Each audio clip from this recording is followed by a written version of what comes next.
अरे मोदी जी मुझे माफ़ कर दो, मुझसे गलती हो गई। अब मैं किसी से नहीं कहूँगा कि मोदी जी ने बेईमानी करके दिल्ली में जीते हैं।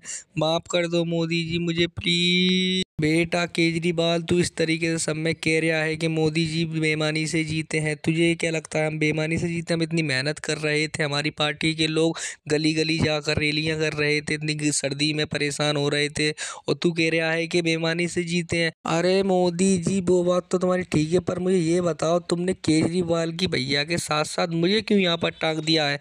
मैंने क्या करा है मोदी जी तुम्हारा, बताना जरा मुझे। बेटा अखिलेश, मुझे पता चला था, राहुल गांधी ने मुझसे कहा था कि केजरीवाल और अखिलेश दोनों जो है ना सबसे कह रहे हैं कि मोदी जी जो है बेईमानी से दिल्ली में जीते हैं।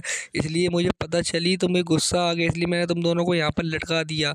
अगर तुम नीचे आए ना तो ये मेरे हाथ में जो आ गए उससे मैं तुम दोनों को जला दूंगा, समझे? तुमने कहा क्यों पूरे में हमारी पार्टी को बदनाम करके रख दिया तुम दोनों ने मिलकर कि जीते हैं बेईमानी से, जीते हैं बेईमानी से भी जीते हैं। बताइए बेटा केजरीवाल। अरे मोदी जी अब मैं तुम्हें बिल्कुल सच सच बात बताऊं तो ये अखिलेश भैया जो है ना, ये मेरे घर पर आए थे और कहने लगे कि बेटा हार गए केजरीवाल, अब तुम्हें मज़ा आएगा। तुम्हें पता है मोदी जी जो है ना अपनी बेईमानी से जीते हैं, इसलिए मैंने कहा अब हार गया तो हार गया, इसमें मैं क्या कर सकता हूँ। और ये अखिलेश नहीं पूरे में कही, अब बताऊँ मैं तुम्हें सच मोदी जी, तो इसी चक्कर में मैं और फंस गया।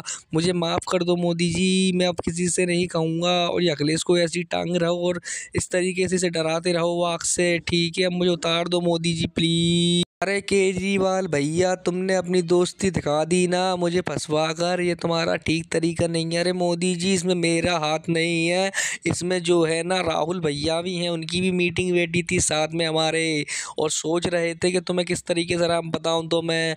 और केजरी भैया भी ये कम नहीं है, ये तो बिना वजह मुझे फंसा दे रहे हैं मोदी जी। चाहे तुम राहुल भैया से पूछ ले।